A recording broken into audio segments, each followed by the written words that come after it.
Pregúntale al experto. Grupo Médico Pediátrico Universidad. Hola a todos, buenas noches. Gracias por estar con nosotros aquí nuevamente a otro Facebook Live. El día de hoy tenemos un invitado muy especial, es el doctor Fredenet Mendoza Camargo. Él es oncólogo pediatra y vamos a hablar sobre el cáncer infantil, que es un tema que hay muchísimo que hablar y en un momento les diremos por qué escogimos este tema en este mes de febrero. Yo soy la doctora Sandra Jiménez y pues vamos a comenzar.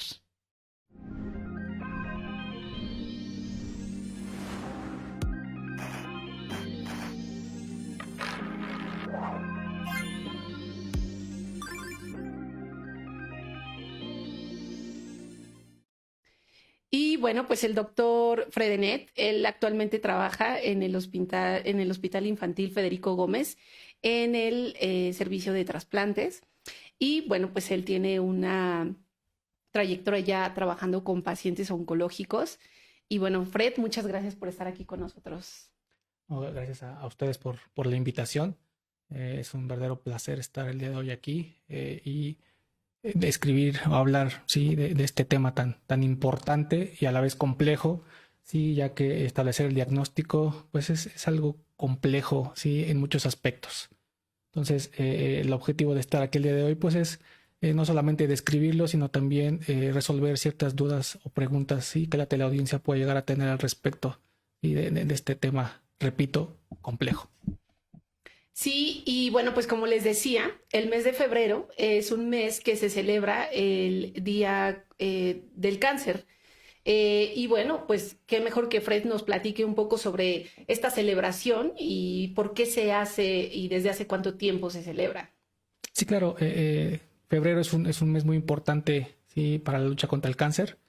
Desde el 4 de febrero que se celebra el Día Internacional de la Lucha Global contra el Cáncer, sí, y específicamente algo que nos atañe a nosotros como oncólogos pediatras, pues es el 15 de febrero, el Día Internacional de la Lucha contra el Cáncer en Pediatría.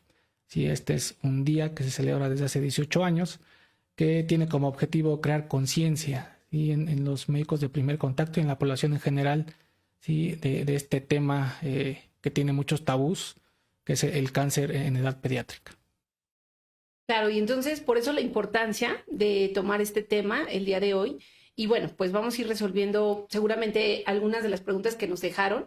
Y si no, pues ya saben, al final resolveremos otras. Y bueno, pues yo quiero empezar que Fred nos comente cuáles son algunos, no más bien sobre la epidemiología. Primero, me gustaría saber números de cuáles son los niños, cuántos son los niños que se ven afectados, cómo está en México estos números en cuanto al cáncer infantil. Sí, claro. El cáncer, sí, de manera global en edad pediátrica representa aproximadamente un 5% del cáncer, ¿sí?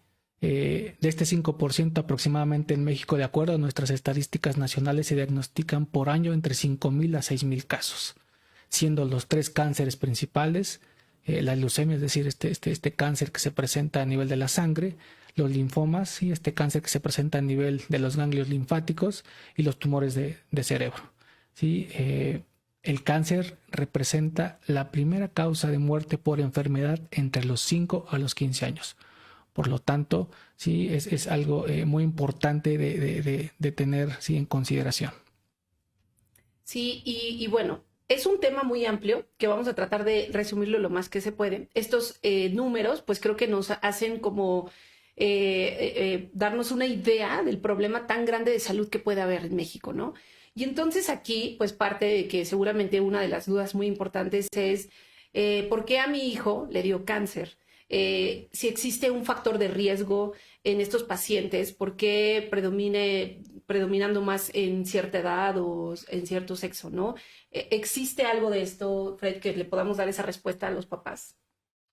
La génesis del cáncer en edad pediátrica es una cuestión multifactorial. ¿Qué es esto? Que hay muchas circunstancias que me pueden condicionar, ¿sí? Que el paciente, el niño, ¿sí? Desencadene un cáncer. A diferencia del adulto, ¿sí? Que ya hay factores de riesgo bien establecidos. Por ponerles un ejemplo, ¿sí? El adulto que fuma pues tiene riesgo eventualmente de desarrollar cáncer de pulmón. El adulto que toma, ¿sí? Bebidas alcohólicas, pues tiene riesgo de desarrollar en algún momento, ¿sí? Cáncer a nivel hepático. En el caso del niño, ¿sí? No ha habido una asociación directa con factores de riesgo tal como en el adulto. Sí, hay ciertas asociaciones, por ejemplo, aquel niño, sí, de muy bajo peso al nacer, es decir, el niño prematuro de menos de 1 kilo, pues tiene riesgo de desarrollar cáncer, sí, a nivel del hígado. El sobrepeso, sí, que es esta enfermedad que nos aqueja actualmente, sí, también se ha asociado con riesgo de desarrollar leucemias. Ciertas infecciones, sí, como virus de hepatitis, sí, como citomegalovirus, virus de Epstein-Barr, también virus de inmunodeficiencia humana, se han asociado, sí, con la génesis del cáncer en edad pediátrica. Entonces, ¿a qué quiero llegar con esto? Que no hay un factor en específico, ¿sí? Que esté totalmente demostrado. Sí hay factores en los cuales se han asociado a la génesis, ¿sí? De estos cánceres. Por lo tanto, sí es importante tenerlos en consideración. Sí, y la génesis, ¿a qué te refieres, Fred? Perdón, el desarrollo del cáncer, sí, a eso me refiero. Claro, y bueno, aquí también, pues otra pregunta sería, durante el embarazo, ¿existe algo que predispone a que ese niño pueda tener cáncer? Quizá las mamás pueden decir, oye, si mi embarazo hubiera hubiera llevado una dieta más balanceada, una asesoría por un nutriólogo o tal enfermedad, ¿eso fue la causa que hizo que el niño tuviera cáncer? Invariablemente creo que el control prenatal es parte fundamental de todo embarazo, sí, el seguimiento con el ginecólogo. Se ha asociado justamente a que el primer trimestre es el más complejo de todos, pues por la génesis, sí, la organogénesis durante el desarrollo fetal. Por lo tanto, en este primer trimestre sí hay factores que se han identificado, dentro de ellos pues la exposición a la radiación. Es decir, por eso está contraindicado, sí, estudios radiográficos en estas primeras etapas, sí. Que pueden llegar a condicionarme un daño genético y por lo tanto un mayor riesgo de desarrollar, ¿sí? En el transcurso del desarrollo del niño, pues un cáncer. Pero repito, el cáncer en edad pediátrica es una cuestión multifactorial, ¿sí? Y hay muchas circunstancias que tenemos que tomar en cuenta, ¿sí? Para poder desarrollar justamente esta enfermedad. Claro, y algo que también platicábamos, como el síndrome de Down, ¿no? Que también eso te predispone. Claro, sí, hay síndromes genéticos que se han asociado, sí, uno de ellos y el más frecuente, pues es el síndrome de Down, que esta es la cromosomopatía más frecuente, sí, en todo el mundo. Aproximadamente hay un caso diagnosticado por cada 1000 recién nacidos, sí, y se dice que predispone aproximadamente, a comparación de la población general, 10 a 20 veces de desarrollar un cáncer, sí, por decir, una leucemia, sí, que este es el cáncer más frecuente. Entonces, hay otros tipos de síndromes que son un poquito más complejos. Sin embargo, este es el que con mayor frecuencia se llega a asociar, sí, con cáncer, y dentro de ellos el más frecuente, pues leucemia. Sí, y bueno, creo que todo es importante, por supuesto, pero creo que las manifestaciones clínicas, ¿no? Es cómo voy a detectar oportunamente que mi paciente estoy sospechando que pueda tener un cáncer. Y entonces, pues hablar de manifestaciones clínicas creo que es demasiado amplio. Pero bueno, aquí habrá algunas manifestaciones que nos van a orientar más hacia algo que pueda decirnos esto va hacia otro lado, como puede ser un cáncer, o tratarse de una enfermedad normal del crecimiento de un niño. Entonces, ¿qué nos podrías decir, Fred, de las manifestaciones? ¿Cómo lo voy a sospechar? Que si mi niño presenta, ¿cuál dato? Ok. Para poder contestar esta pregunta, lo primero que tenemos que establecer es, el cáncer se diagnostica a través de una sospecha clínica, es decir, es necesario tener el conocimiento para poder sospecharlo, ¿sí? Ya que asemeja padecimientos comunes en edad pediátrica. Es decir, hablar un poquito de sintomatología, ¿sí? Me van a decir fiebre. La fiebre pues, es una causa muy frecuente, ¿sí? De consulta pediátrica. Sin embargo, la fiebre, ¿sí? Que tiene una duración de más de 1 o 2 semanas, que a pesar de darle el tratamiento adecuado, ¿sí? No mejora, es necesario ampliar el abordaje diagnóstico, ¿sí? Esas famosas bolitas en el cuello o adenopatías, ¿sí? Que repito, a pesar de darle el tratamiento correspondiente, estas tienen una duración de más de 6 semanas, son grandes, ¿sí? Son duras, ¿sí? Como piedra, requiere un abordaje muchísimo más profundo, ¿sí? Esta pérdida de peso, ¿sí? Es decir, aproximadamente un 10% en 6 meses. ¿sí? También tienen que llamar la atención al pediatra en este seguimiento, ¿sí? Que se hace de manera mensual o semestral en los pacientes sanos. El famosísimo dolor de crecimiento, este dolor de crecimiento que se presenta sobre todo en estas etapas del desarrollo, ¿sí? Entre los 3 a 5 años en la adolescencia, que es condicionado por esta elongación de las fibras musculares asociadas a este pico de crecimiento, ¿sí? Cuando este dolor es localizado a una extremidad, ¿sí? Que limita las actividades, ¿sí? Entonces tiene que prendernos ese foco rojo, ¿sí? El dolor de cabeza, ese dolor de cabeza que despierta al niño por la madrugada, ¿sí? A las 3 de la mañana, que me condiciona un vómito, ¿sí? El dolor de cabeza que se presenta durante la mañana, ¿sí? Estas alteraciones a nivel de la marcha, ¿sí? Entonces, todo esto me tiene que prender el foco rojo a mí como médico de primer contacto para decir algo no está bien con mi paciente, ¿sí? Tengo que buscar, ¿sí? Un especialista que me pueda apoyar, ¿sí? Tengo que hacer estudios, ¿sí? Que me puedan orientar, ¿sí? A cuál puede ser el diagnóstico, ya que no está respondiendo a las terapias habituales. Claro, sí, yo creo que esto es súper importante, nunca perder de vista al paciente, ¿no? Nosotros sabemos perfecto y creo que esta respuesta va más encaminada a los médicos pediatras que nos están viendo y que nosotros sabemos cuál es un tiempo límite que todavía cae dentro de la normalidad. Y si eso se está saliendo de aquí, pues bueno, sospechar otra cosa, ¿no? Como bien lo dice el doctor Fred. Y bueno, pues aquí también yo pongo de ejemplo, hay muchas mamás que nos dicen, es que ¿sabes qué? Mi niño tiene muchos moretones, y aparte le sale mucha sangre de la nariz, ¿no? No solo mucha, sino frecuentemente sangre y sangre, ¿no? Les pongo ese ejemplo porque es como lo más característico que al menos a mí en la consulta me lo han dicho. Y entonces aquí, ¿cómo decirle a la mamá, orientarla hacia, a ver, espera, esto puede ser algo de otra enfermedad y no de inicio luego cáncer, ¿no? Entonces, también como parte de los papás, que ellos se queden tranquilos hasta qué momento sí continuar con las indicaciones de su pediatra o que justo ya se está saliendo de la normalidad y los papás pues siguen con esa inseguridad o esa desconfianza quizá y entonces cuándo acudir a otra valoración o incluso ir con un especialista como un oncólogo pediatra. Claro, yo creo que el parteaguas, sí, que el pediatra tiene que definir en relación a cuándo se está saliendo, sí, del tratamiento habitual, sí, es muy importante. Repito, el tener el conocimiento me va a permitir sospecharlo, ¿sí? Entonces, si mi paciente no está teniendo la evolución, ¿sí? Que yo esperaba, entonces tengo que hacer uso de otros estudios, ¿sí? O solicitar alguna interconsulta, ¿sí? Con el especialista para que me pueda orientar. Al final de cuentas, no tenemos que perder, el objetivo es el bienestar del paciente, ¿sí? Entonces, por decirles un ejemplo, vimos en la Ciudad de México, la altura, la contaminación, todo esto me lleva a condicionar, ¿sí? Sangrados de la nariz recurrentes. Y esto no significa que el paciente tenga un diagnóstico de cáncer, ¿no? Entonces, a lo que voy es, necesitamos un abordaje, ¿sí? Muchísimo más profundo, ¿sí? Para poder, obviamente, establecer un diagnóstico.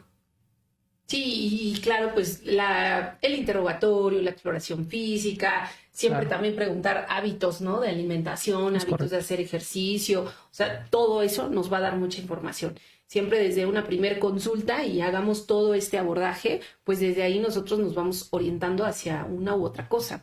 Existe un virus que se llama virus de Epstein-Barr.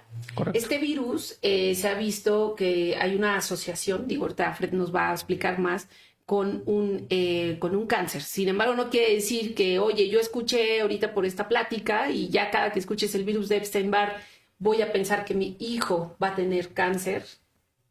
Claro, no solamente el virus del Epstein-Barr, ¿sí? Sino también el virus de la hepatitis, el virus del papiloma humano, que son virus que ya se está bien establecido que se ha asociado a cánceres, ¿sí? Entonces, repito, aquí el seguimiento, ¿sí?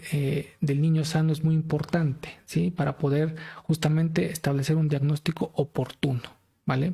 Sí, entonces, vamos, estos virus sí se han asociado, pero no quiere decir que el paciente, ¿sí? Los desarrolle, me van a condicionar un cáncer, o esto ya es peyorativo de que es un cáncer, ¿sí?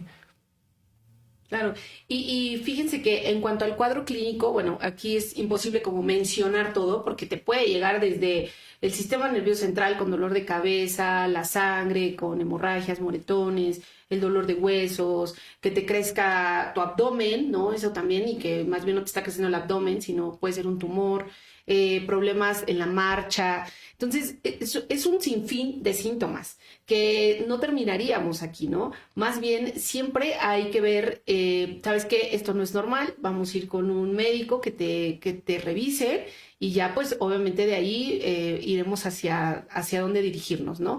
Entonces, aquí más bien me gustaría preguntar, de los cánceres de los niños, ¿cuáles son los más frecuentes? Pues en la edad pediátrica, digo, también yo creo que hablar de por edades, hablaríamos de muchos, ¿no? Sí, es complejo, ¿sí? Hablar de todos los cánceres, ¿sí? Que puedan presentarse en edad pediátrica. Sin embargo, los tres principales, ¿sí? Son la leucemia, que es este cáncer en la sangre, ¿sí? Que se va a presentar aproximadamente en un 30% de los pacientes pediátricos, ¿sí? Los tumores que se presentan a nivel de los ganglios, que se llama linfoma, y pues los tumores cerebrales, ¿no? Entonces, estos son los tres cánceres principales que aquejan a la población pediátrica. Obviamente tenemos otros, tenemos cáncer en el riñón, tenemos cáncer en el hígado, tenemos cáncer en los huesos, ¿sí? Entonces, pero repito, los más frecuentes, sí, son estos que previamente mencioné. Sí, y ¿cuándo debemos de acudir ya con un oncólogo pediatra? ¿Cuándo sería esa indicación? Claro, una vez que tu médico de primer contacto, ¿sí? Ya tiene una sospecha diagnóstica, es decir, mi paciente tiene sangrados recurrentes, tiene moretones espontáneos, sí, asociado a, como bien lo comentaste, ya le está creciendo la pancita, sí, tiene estas bolitas en el cuello que no mejoran a pesar del tratamiento, sí, solicitamos ciertos estudios iniciales y, oh sorpresa, tenemos ciertas alteraciones. Por lo tanto, en este momento, sí, el pediatra, sí, o el médico de primer contacto tiene que referirlo con el especialista para completar el abordaje diagnóstico, sí. Esto es muy importante, ¿sí? Porque estamos teniendo un retraso en el diagnóstico del cáncer en edad pediátrica, ¿sí? Y esto nos condiciona a que la mayoría de los pacientes que nos llegan a las instituciones o que nos llegan a la consulta tienen etapas avanzadas del cáncer. Por lo tanto, pues esto condiciona, ¿sí? que el tratamiento sea más agresivo, más complicaciones y por lo tanto, pues que las supervivencias no sean las esperadas.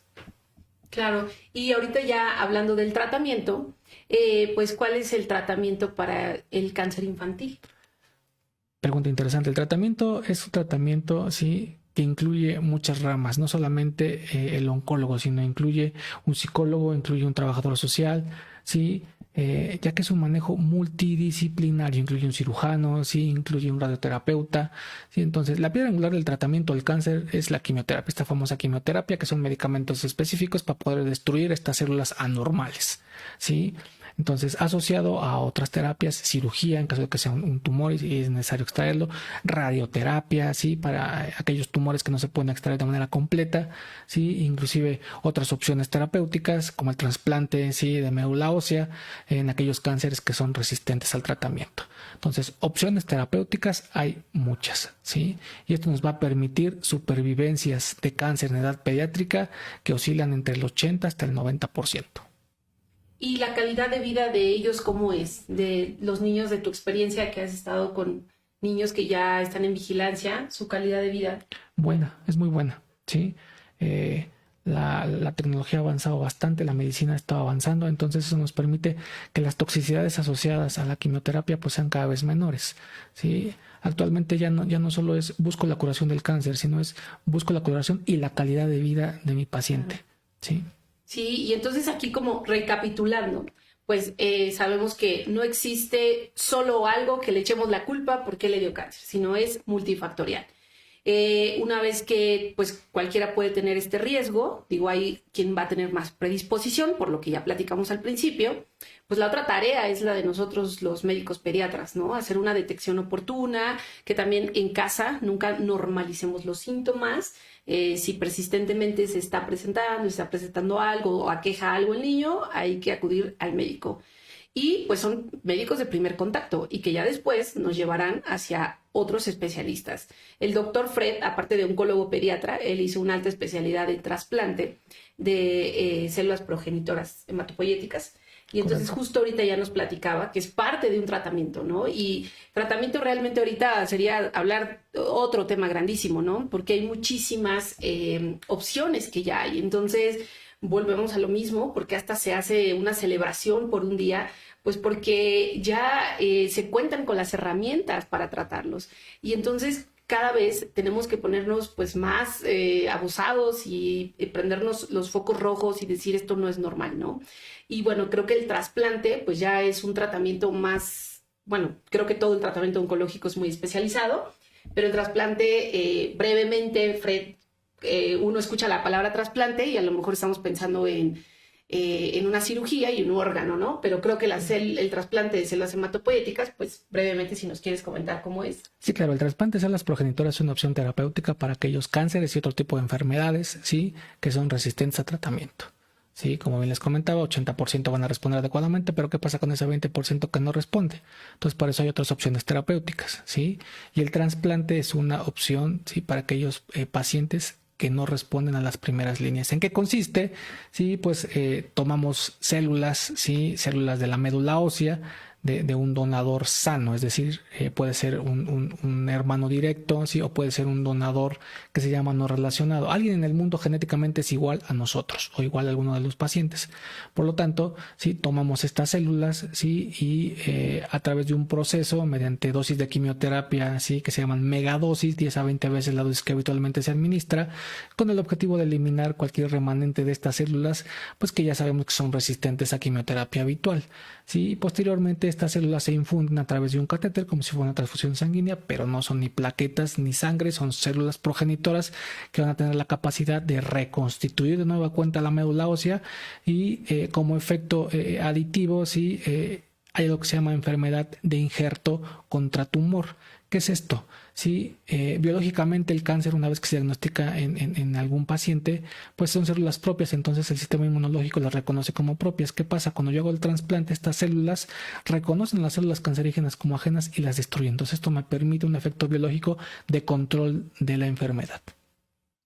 Muy bien, pues sí, un tema y un tratamiento muy interesante. Y entonces a todo esto, Fred, ¿el cáncer es curable?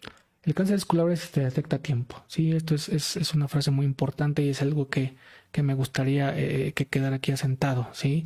La referencia oportuna sí va a permitir justamente que los niños sí no requieran quimioterapias tan intensas, que se diagnostiquen en estadios tempranos. Y por lo tanto esto va a mejorar la supervivencia. Claro. Y en México, digo, existe oncología pediátrica de manera privada, pero en México tú trabajas en el hospital, un hospital grande a nivel nacional que tiene referencia de muchos pacientes de todo el país, el Hospital Federico Gómez.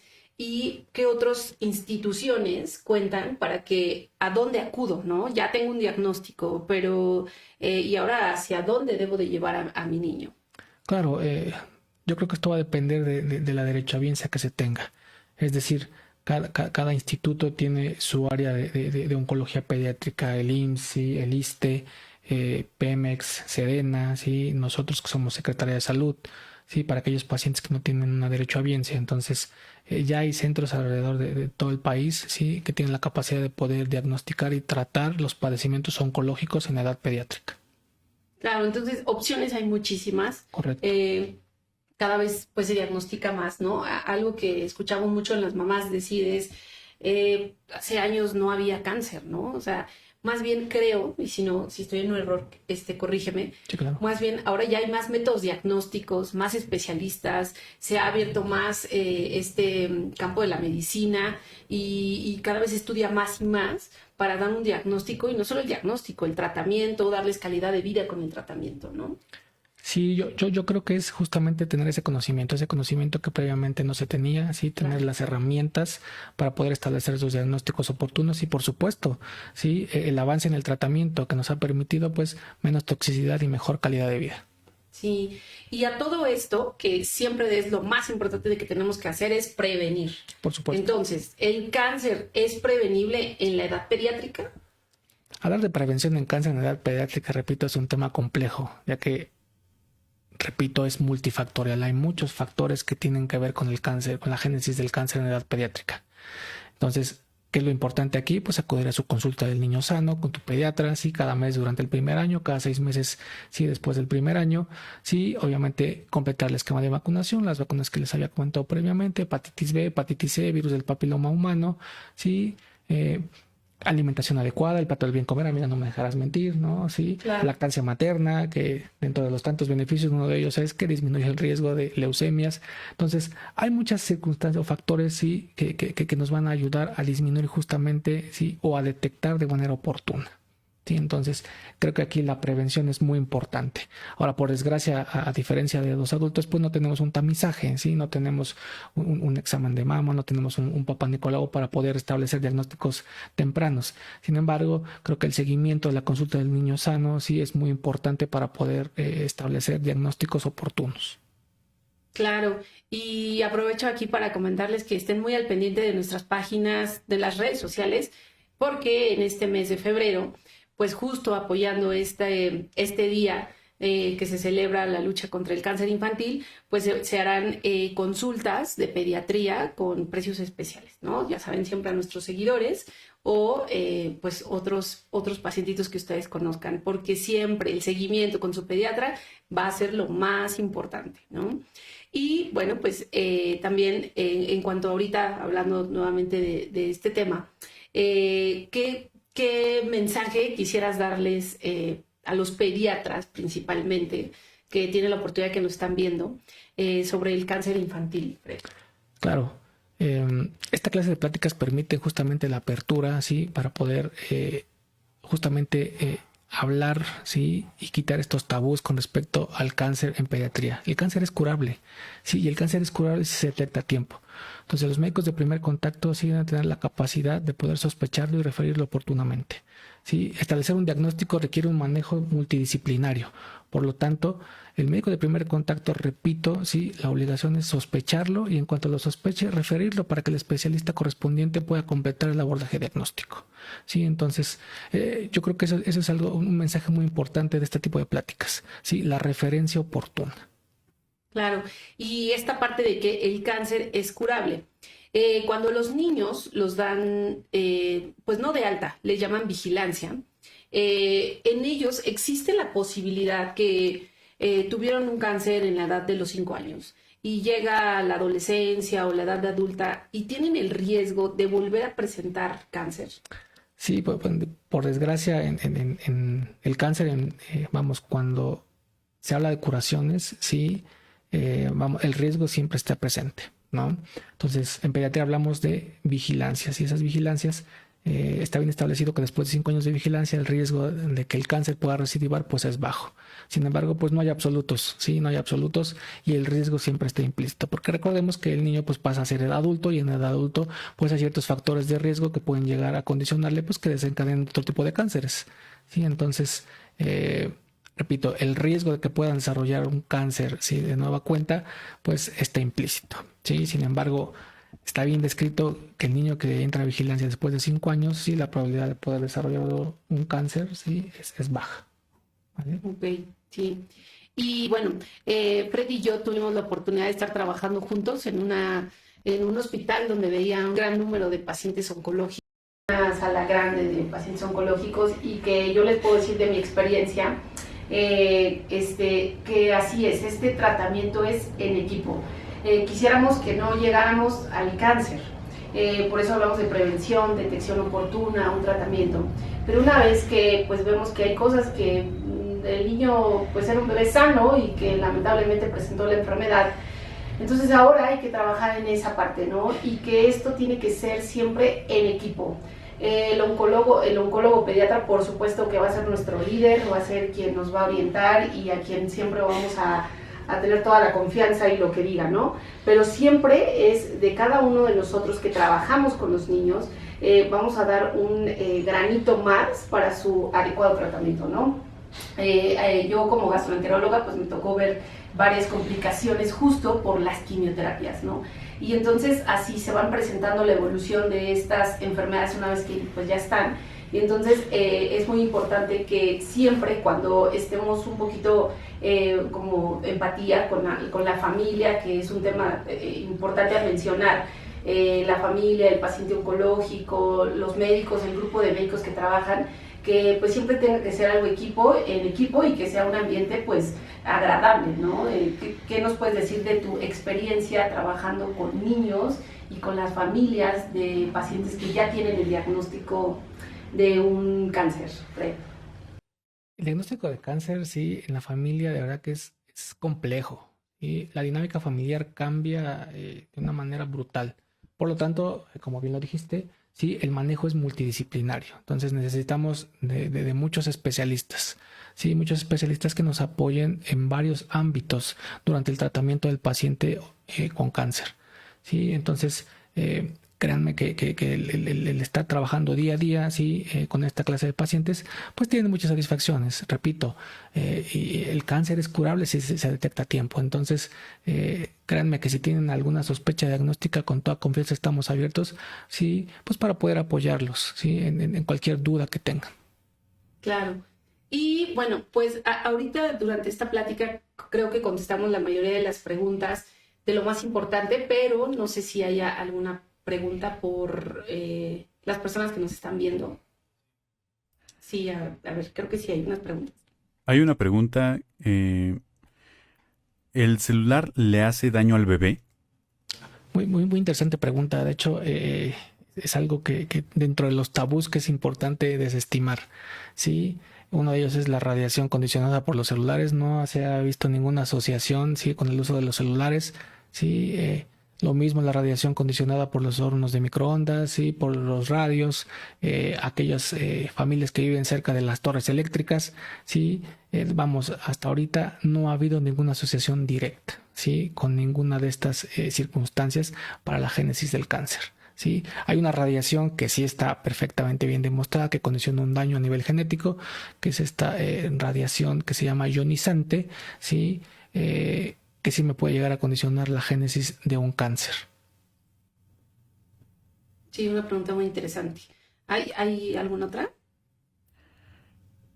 Preguntan, por ejemplo, para una recaída de meduloblastoma, ¿es recomendable el trasplante? Sí.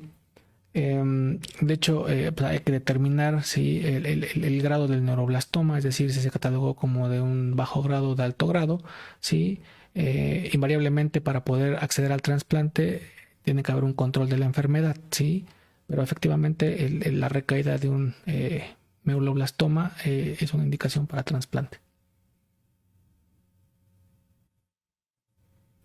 La última pregunta, ¿en cuánto tiempo puede entrar en remisión un PX con leucemia, un paciente? Esto es variable, ¿sí? De hecho, el tratamiento de leucemia tiene ciertas fases. La fase más importante es una que se llama inducción a la remisión, que tiene una duración de 4 a 8 semanas.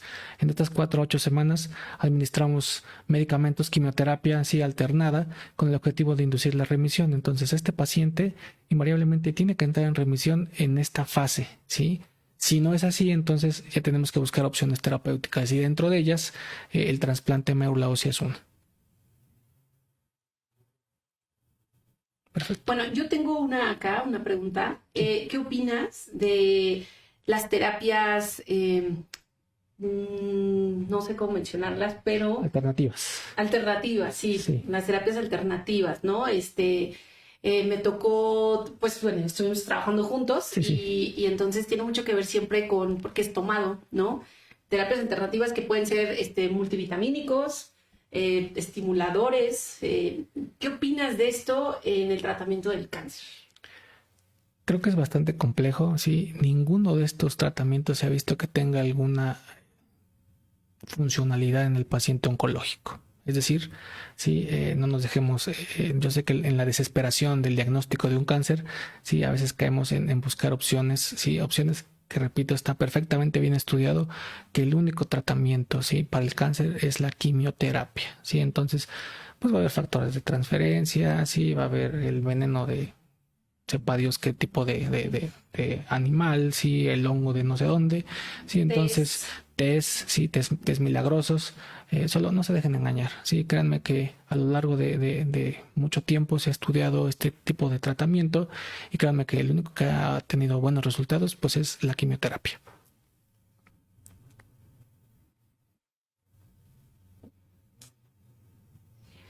y por último una pregunta, el riesgo de radiación, que bueno, creo que es lo que ya platicabas hace ratito, ¿no? Que cuando preguntaron lo del teléfono. Sí. Sí. Y que también lo hablábamos en el primer trimestre del embarazo, ¿no? Así es. Así es. Sí, adelante. Sí. También preguntan en el chat, ¿en qué otras enfermedades autoinmunes se pueden realizar un trasplante? Enfermedades autoinmunes, sí, tenemos enfermedades reumatológicas, sí, enfermedades gastrointestinales como CUSI y Crohn, sí, artritis idiopática juvenil, esclerosis sistémica, esclerosis múltiple, sí, que de hecho en el Hospital Infantil de México tenemos un programa de trasplante de este tipo de enfermedades reumatológicas autoinmunes, en donde tenemos una corte bastante considerable de pacientes con muy buenos resultados. Bueno, pues creo que hasta aquí son todas las preguntas. Sí, adelante. Sí, es que hay otra pregunta. También preguntan sobre el riesgo de radiación en estudios médicos. Pregunta muy interesante. De hecho, para hacer una comparación, una placa de tórax, una placa simple, ¿sí? La medición, ¿sí? O la unidad con la que se determina justamente la radiación se llama milisievert. Pues una placa de tórax sí es equivalente a 0.1 milisievert. Un 0.1 milisievert equivale aproximadamente a 10 días, ¿sí? de estarse asoleando. Entonces, la importancia justamente en caso de que sea estrictamente necesario, solicitar este tipo de estudios, ¿sí? Obviamente, una radiación tóxica, ¿sí? Tendría que ser más allá de 100 milisieverts, ¿sí? Entonces, que serían pues, un montón de placas, ¿sí? Entonces, por una placa no va a haber mayor problema, ¿sí? Una tomografía más o menos, si mal no recuerdo, equivale a 15 placas, ¿sí? Entonces, un estudio de imagen, ¿sí? Que se requiera no me va a condicionar, ¿sí? La génesis de un cáncer. Perfecto. Bueno, pues creo que hasta aquí todas sus dudas han sido resueltas y si no, pues ya saben, nos dejan aquí sus preguntas y nosotros las contestamos con calma. Y pues yo quiero agradecer muchísimo al doctor Fred, que aparte de ser colega es un grandísimo amigo y que se dio el tiempo para que viniera con nosotros y que nos diera esta información tan importante. Y pues dinos, Fred, ¿dónde te pueden encontrar? Pues nada, muchísimas gracias por la invitación. Créeme que pasé un rato muy agradable, sí, contigo. Es un tema bastante interesante. Sí, repito, tiene muchos tabús y hay todavía mucho que aprender. Sí, y pues me pueden encontrar, pues están apareciendo por ahí mis datos ya en pantalla. Sí, mi consultorio está en el Hospital Ángeles Universidad. Sí, entonces, para cualquier duda, pregunta, sí, con toda confianza, sí, nos pueden contactar. Claro, y que algo muy importante, o sea, oncólogos pediatras, son contados.